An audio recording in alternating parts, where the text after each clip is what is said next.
그래서 그 하나님이 어떻게 이스라엘을 포기하지 않고 끝까지 부르시는지에 대한 이야기가 잘 담겨져 있습니다. 우리 하나님께서 이스라엘을 아들로 삼아 주셨죠. 그래서 이스라엘을 애굽에서 불러내실 때에 그들이 해야 할 일을 차근차근 하나씩 그렇게 소개시켜 주셨습니다. 광야에서 만난 포도나무와 같이 그들을 반갑게 맞아 주셨고 그 포도나무에서 열매가 맺기를 원했습니다. 그러나 이스라엘은 하나님의 뜻에 어긋난 행동을 하기 시작을 했죠. 열매를 맺기는커녕 독초가 되어서 주변의 많은 사람들까지 해악을 끼치기 시작을 했습니다. 그런데도 하나님은 끝까지 이스라엘을 포기하지 않습니다. 사랑해 주십니다. 우리 지난주에 보니까 걸음마부터 차근차근 가르쳐 주셨다라고 말씀을 해주셨고 목에 맨 멍에도 풀어주셨다라고 말씀하십니다. 걸음마부터 가르쳐 주시고 목에 맨 멍에를 풀어주신 그 하나님을 사람의 줄로 그들을 끌어주셨다라고 호세아는 하나님의 그 사랑을 아버지와 아들과의 관계를 통하여서 말씀을 해주셨습니다. 그러면 이 정도 됐으면은 이스라엘 백성들이 하나님께 되돌아와야 되는데 되돌아오질 않는 겁니다. 그래서 하나님께서 이스라엘에게 고난을 가하시게 되죠. 고난을 가하면, 어려움을 가하면은 이제 아버지를 찾지 않겠는가라고 생각해서 고난을 가했더니 이 고난을 당하던 이스라엘 백성들이 오히려 하나님께 반항을 하기 시작을 하는 겁니다. 그럼에도 불구하고 하나님이 그들을 징벌하지 않으시고 참고 견디시는 그 하나님의 귀한 마음을 오늘 우리 5절부터의 말씀을 통해서 알 수가 있습니다. 하나님이 얼마나 참으시는지 우리 한번 살펴보기를 원합니다. 5절 6절 말씀 보시죠. 그들은 애굽 땅으로 되돌아가지 못하겠거늘 내게 돌아와 오기를 싫어하니 아수르 사람이 그 임금이 될 것이라. 칼이 그들의 성읍을 치며 빗장을 깨뜨려 없이 하리니 이는 그들의 계책으로 말미암음이니라 라고 말합니다. 5절을 우리가 조금 잘못 읽으면은 이렇게 읽을 수가 있죠. 이스라엘이 애굽으로 돌아갈 수가 없으니까 아수르의 포로가 된다라고 읽을 수 있지만은 이거를 그대로 직역하면 이렇게 직역할 수 있습니다. 애굽으로 돌아가지 않겠으며 아수르 사람이 그들의 왕이 될 것이다 라는 말로 우리가 다시 직역을 할 수가 있습니다. 여러분 5절에 보니까 애굽으로 되돌아가지 못하겠으며 라는 말은 무엇이냐면은 결국 하나님이 부르시기 전의 상태로 되돌아간다라는 이야기입니다. 이스라엘이 애굽에서의 상태는 어떤 상태였냐면 노예의 상태였죠. 그냥 죄의 하루 종일 일해야 먹고 살 수 있는 자유가 없는 그런 노예의 상태에 된 것을 의미하죠. 그래서 애굽으로 되돌아가지 못하겠거늘 애굽으로 되돌아가지 않겠으며, 이 말은 결국 아수르로 돌아간다는 거나 애굽으로 돌아간다는 거나 그 말이 똑같다는 이야기입니다. 애굽으로 돌아가지 않고 아수르에 가나 아수르로 안 돌아가고 애굽으로 가나 그 말이 그 말 아니겠습니까? 그래서 이 5절 말씀은 어떤 말이냐면은 결국 이스라엘 백성들이 하나님께로 안 돌아온다는 얘기입니다. 하나님께로 안 돌아오고 자기 마음대로 살려고 해서 결국에는 노예가 된다라는 그런 의미로 말을 할 수가 있을 것입니다. 이렇게 된 이유가 어디에 있겠습니까? 하나님이 주시는 훈련을 받기 싫어해서 그렇죠. 이스라엘이 40년 동안 광야를 뺑뺑 돈 이유는 무엇이냐면은 하나님의 백성다운 훈련을 받기 위함입니다. 애굽에서 한 400년 넘게 살다 보니까 애굽 물이 너무 많이 들어있는 거죠. 그래서 애굽 물을 빼는 데 걸리는 시간이 한 40년 정도 걸리는 겁니다. 우리도 그렇지 않습니까? 오늘 그 집사님하고도 좀 얘기를 좀 해보니까 막 교회 나오는 게 좀 힘들대요. 그래서 이제 결단했나 그랬더니 이제 다음 주부터 이제 결단할 겁니다 이러더라고요. 그래서 왜 그런데 그랬더니 한 몇 주 뭐 인터넷으로 예배드렸더니 참 힘들다 그러더라고요. 사람이 그래요. 사람이 한번 편해지고 사람이 한번 그러다 보면은 다시 이렇게 회복하는 게 쉽지가 않습니다.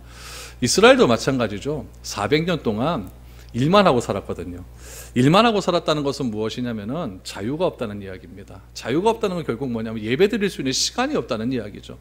360일 계속 이렇게 일을 하다 살다 보니까 이스라엘 백성들 가운데는 뭐가 있냐면 쉼에 대한 자유가 없는 겁니다. 쉼이 어색한 거죠. 좀 쉬어라 그런 거죠. 쉬어라. 6일 일했으니까 하루는 쉬어라 그랬는데 그 쉬는 것 자체가 너무너무 어색한 겁니다. 그래서 진짜 쉼이 무엇인지를 알게 해줄 수 있는 기간이 40년이었습니다. 그래서 40년 동안 6일은 열심히 일하고 하루는 쉬는 훈련을 해라. 그래야만 너희가 가나안 땅에 들어가서 이제 만나가 안 내려올 텐데 가나안 땅에 들어와서 열심히 6일은 일하고 하루는 쉬어서 그 하루 쉬는 날은 거룩하게 구별을 해서 하나님께 예배드릴 수 있는 것이다 라는 것을 알아야 되는데 이스라엘 백성들이 그거를 못했다는 거죠. 그 훈련의 기간이 40년의 기간이었습니다. 그런데 참 이상한 게 뭐냐면은 우리 좀 쉬었으면 좋잖아요. 그렇죠? 일 안 하고 좀 쉬었으면 좋겠는데 그 일하는 기간이 한 400년 동안 하루도 쉬지 않고 계속 일하니까 그게 편해버리는 거죠. 그게 굉장히 익숙한 거죠. 쉬는 게 안 익숙한 겁니다. 그러니까 자꾸 과거로 회귀하려고 하는 그런 습성들이 굉장히 많이 있다는 이야기예요. 그래서 오늘 본문 말씀 속에서도 이스라엘 백성들이 애굽으로는 안 갈랍니다. 이제는 아수르로 가서 아수르가 우리의 임금이 되기를 원합니다 라고 하는 것은 결국 아수르의 포로가 되겠다는 얘기 아닙니까? 애굽으로 안 가겠다는 거나 아수르의 왕의 포로가 되겠다는 건 똑같은 이야기예요. 다시 편한 상태로 내 마음대로 그렇게 살겠다라고 하는 그런 의미를 5절에서 이야기를 하고 있는 것입니다. 그래서 6절을 보니까 칼이 그들의 성읍을 치며 빗장을 깨뜨려 없이 하리니 이는 그들의 계책으로 말미암음이라 라고 말을 하죠. 이제 아수르의 군대들이 밀려 들어와서 이스라엘의 모든 성읍들을 다 부숴지는 그런 일들이 일어나게 될 것인데 그 이유가 어디에 있느냐? 결국 그들의 계책 때문이다. 이스라엘 백성들이 한 그 계획 때문에 결국에는 그런 일들이 일어나게 될 것이다 라고 말을 하는 겁니다. 그래서 하나님께서 이스라엘 백성들에게 선택의 기회를 주시는 거죠. 하나님의 목적대로 살든지 아니면 다시 옛날의 포로의 상태로 되돌아가든지 둘 중에 알아서 해라 라고 말을 하는 겁니다. 오늘 본문 말씀대로 하면 하나님의 아들대로 살든지 아니면은 죄의 종으로 살든지 마음대로 해라 라고 던져놔버렸습니다. 7절을 보십시오. 내 백성이 끝끝내 내게서 물러가나니 비록 그들을 불러 위에 계신 이에게로 돌아오라 할지라도 일어나는 자가 하나도 없도다. 지금 일어나는 자가 하나도 없도다 그랬어요. 여러분 데모 해보셨습니까? 저도 대학 다닐 때 데모 좀 해봤거든요. 저희가 다닐 때는 데모가 한참 있을 그럴 때입니다. 그래서 앉아서 노상 이렇게 데모를 하죠. 이렇게 물러가라 물러가라 총장 물러가라 이렇게 앉아서 내서 데모를 합니다. 데모를 하면 앞에서 나와요. 누가 이제 그 학교 측 사람이 나오죠. 나와갖고 제발 일어나서 돌아가십시오. 이제 우리가 합의안을 제시를 하잖아요. 그럼 제시하면은 그것도 싫은 겁니다. 싫어갖고 물러가라 물러가라 물러가라 계속 이렇게 데모를 하는 신모씨 물러가라 계속 이렇게 데모를 하는 거죠. 오늘 그 얘기입니다. 이스라엘 백성들이 앉아서 지금 데모하는 것 같은 거예요. 뭐 어떻게 데모하는 것 같습니까? 나는 죄의 종으로 옛날 상태로 돌아가겠다 이렇게 데모를 하는 거죠. 그럼 하나님께서 무엇이라고 얘기합니까? 그들을 불러 지금 나에게로 위에 계신 나에게로 돌아오라라고 계속 이렇게 콜을 하시는 거죠. 하나님이 콜을 하시는데 이 백성은 끝끝내로 내게서 돌아오는 자가 없습니다. 내게서 물러가나니 내가 자꾸 물러간다는 얘기죠. 그래서 하나도 일어나는 자가 없다.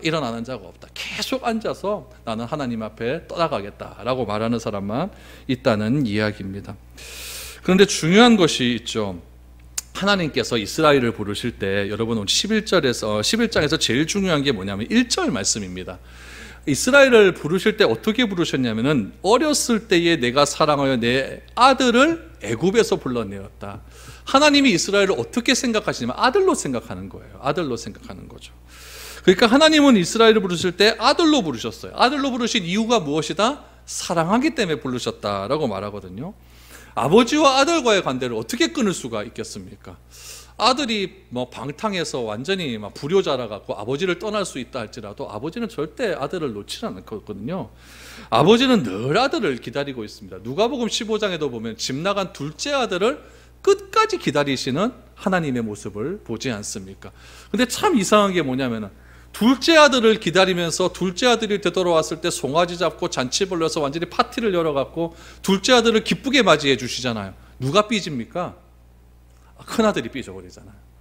그럼에도 불구하고 하나님께서는 완전한 사랑이시기 때문에 둘째 아들에게 전적인 사랑을 베푼다 할지라도 그 큰아들에게 베풀었던 사랑을 포기합니까? 안 포기합니까? 안 포기해요. 하나님의 편에는 그런 편애라는 이야기죠.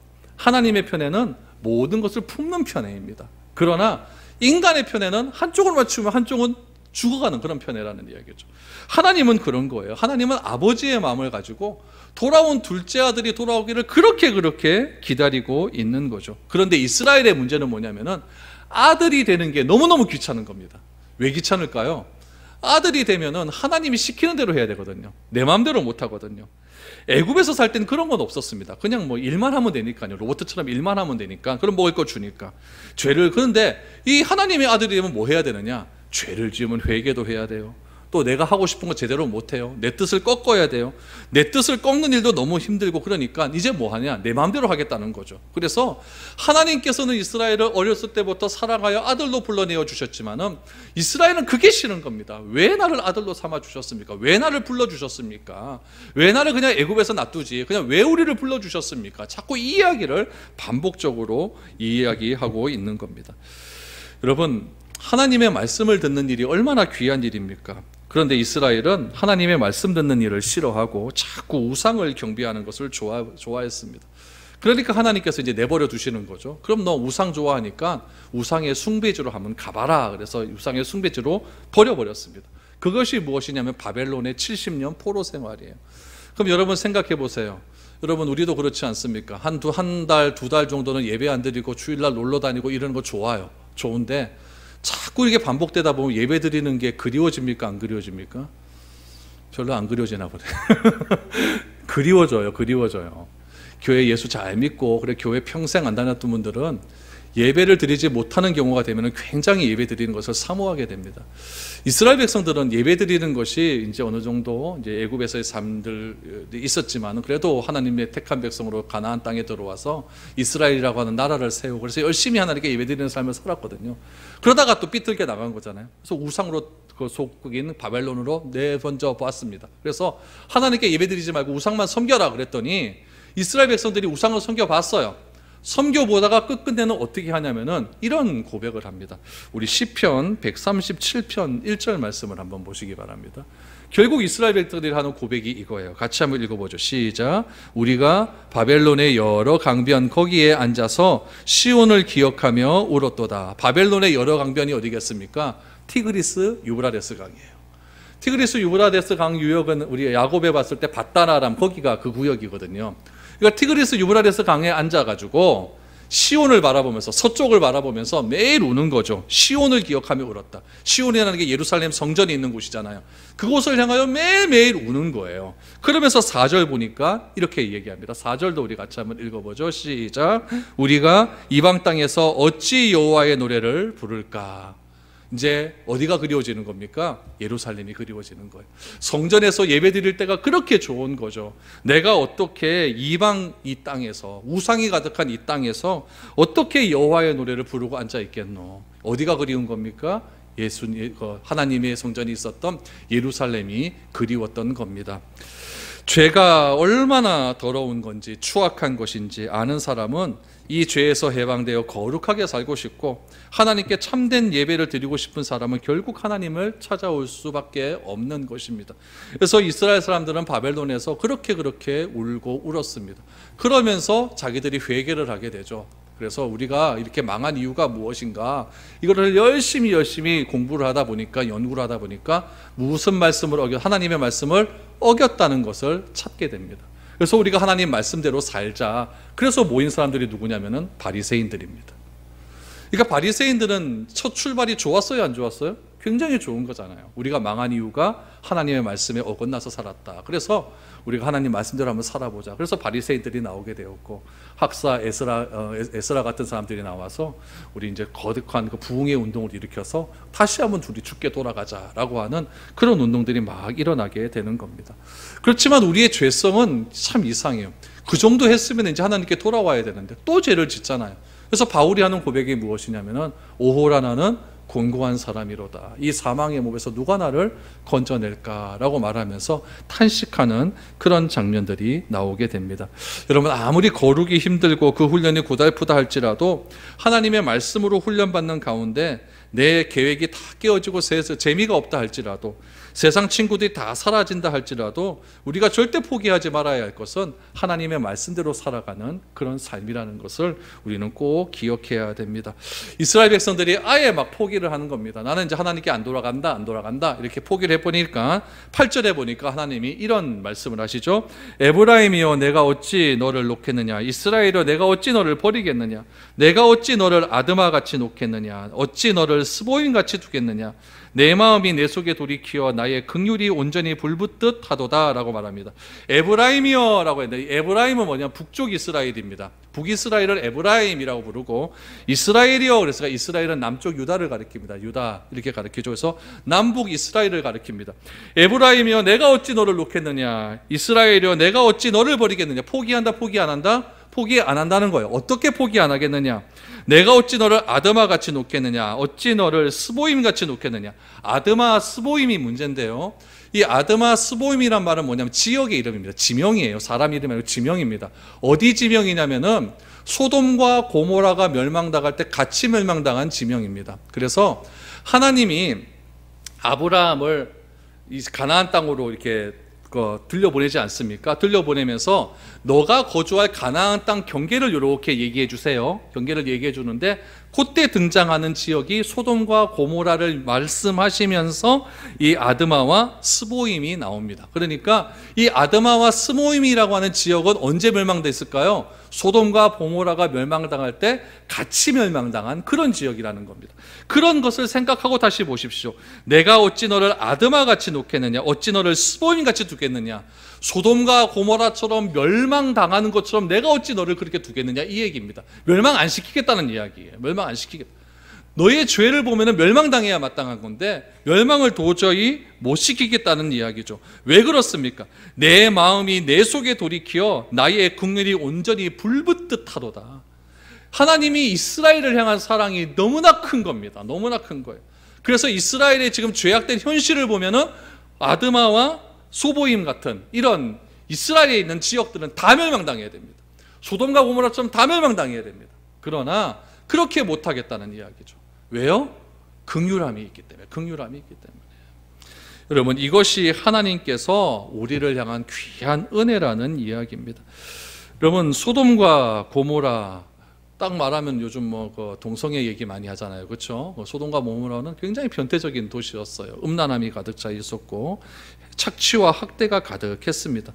이런 죄를 생각하면 그들을 아수르를 통해서 멸망시키면 안 되는 거죠. 누가 멸망해야 됩니까? 하나님이 직접 멸망해야 되는 거예요.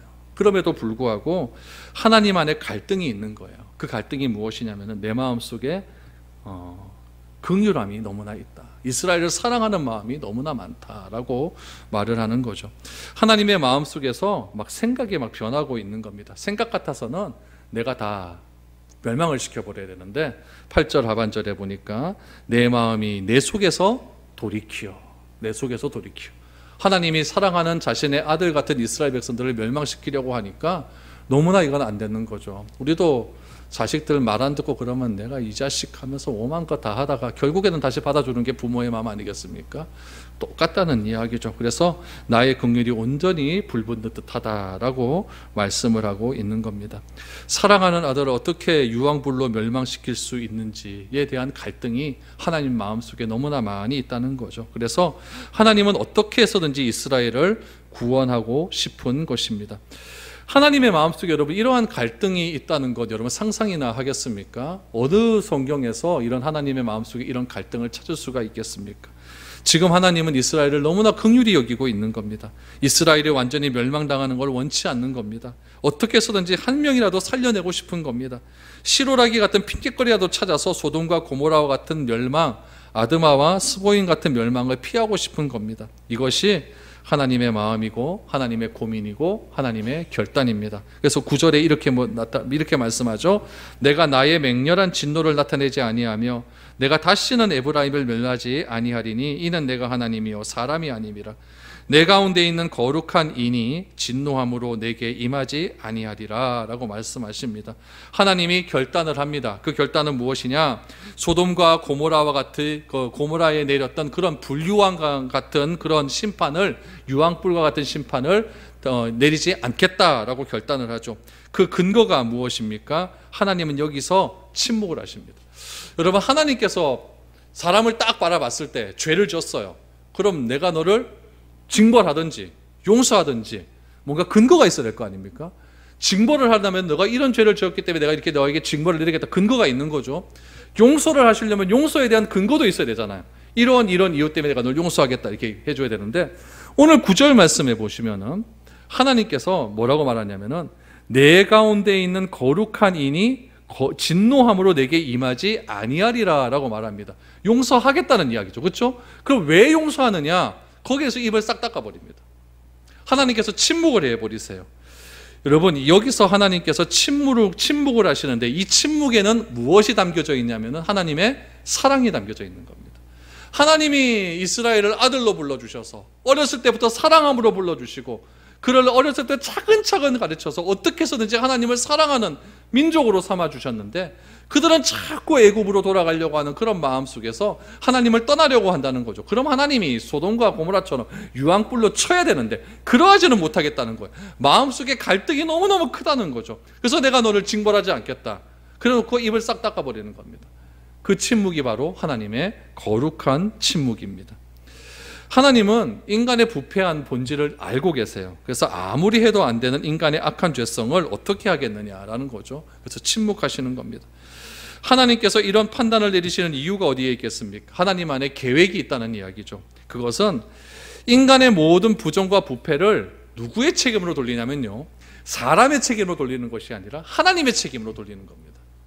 그래서 하나님께서 인간의 모든 책임을 나한테 돌려서 내가 그 책임을 다 지겠다는 이야기죠. 그 책임 지는 것을 어떻게 보이셨냐면은 자신이 사람의 몸을 입고 이 땅에 와버립니다. 이 땅에 오셔서 십자가에 달려 죽으시는 거예요. 죽으셔서 인간이 죽어야 될 모든 죄가를 자기가 죽어버립니다. 그 이유가 무엇입니까? 책임이 누구에게 있다고 얘기했기 때문에 하나님 자신에게 있다고. 죄의 삭은 사망이에요. 죽어야 되거든요. 그래서 하나님께서 사람의 몸을 입고 오셔서 십자가에 매달리심으로 이스라엘에 대한 유황불의 심판을 철폐하실 계획을 여기서 드러내고 있는 거예요. 그렇지 않았다고 한다면은 이때 벌써 쓸어버려야 되는 거죠.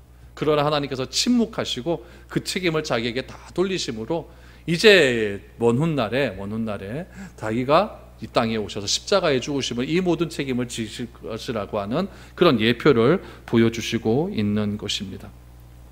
10절과 11절을 보십시오. 그들은 사자처럼 소리를 내시는 여호와를 따를 것이라. 여호와께서 소리를 내시면 자손들이 서쪽에서부터 떨며오되 그들은 애굽에서부터 새같이 아수르에서부터 비둘기같이 떨며오리니 내가 그들의 집에 머물게 하리라. 나 여호와의 말이니라 라고 말합니다.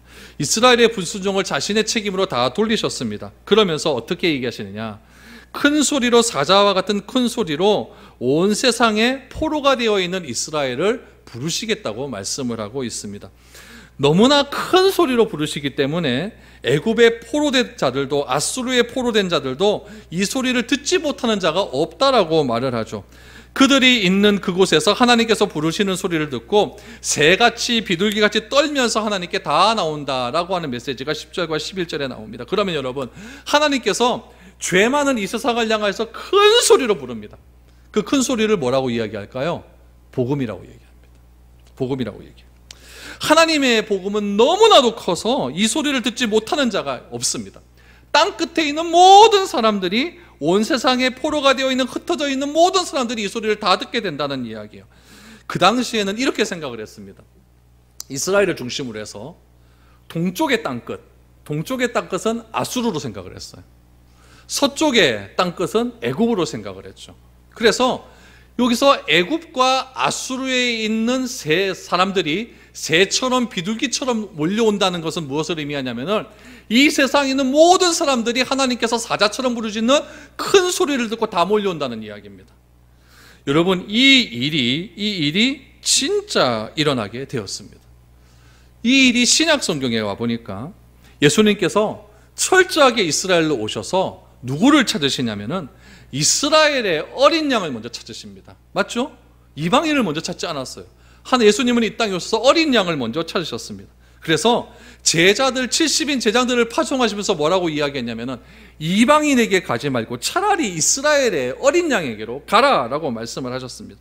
그래서 예수님께서 우선적으로 이스라엘의 이른 양을 찾으러 왔다라고 하는 것은 오늘 본문에 나타난 호세아의 약속을 성취하기 위함입니다.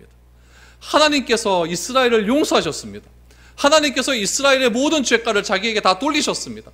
그리고 하시는 말씀이 막 소리를 지르는 거예요. 빨리 내게로 돌아와라. 흩어져 있던 이스라엘 백성들, 애굽으로 잡혀가고 아수르로 잡혀갔던 그 이스라엘 백성들, 나의 소리를 듣고 빨리 돌아오라는 거예요. 그것이 언제 응답되었다고요? 예수님이 이 땅에 오심으로 성취가 된 것입니다. 그리고 그 약속은 포로로 잡혀가 있는 백성들에게 전달이 되어집니다.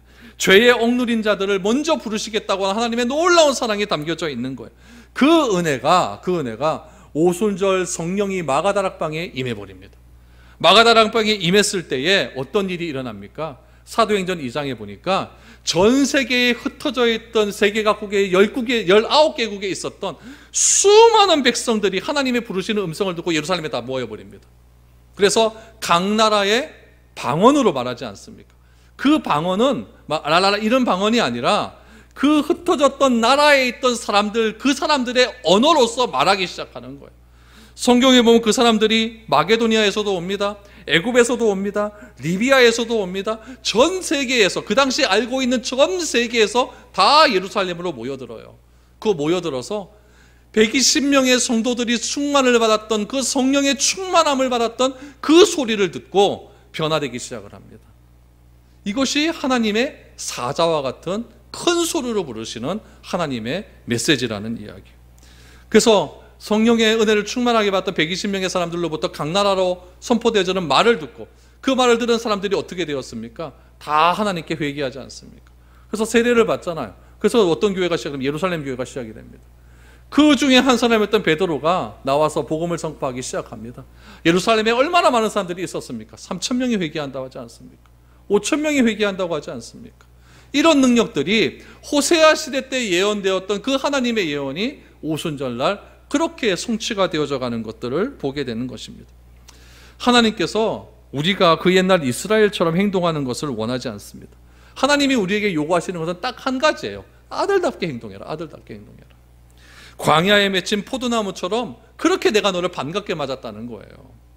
그래서 그 포도나무처럼 반갑게 맞이했으니까 포도나무에 열매가 맺기를, 주렁주렁 열매가 맺기를 하나님은 지금도 우리에게 기대하고 있다는 이야기입니다.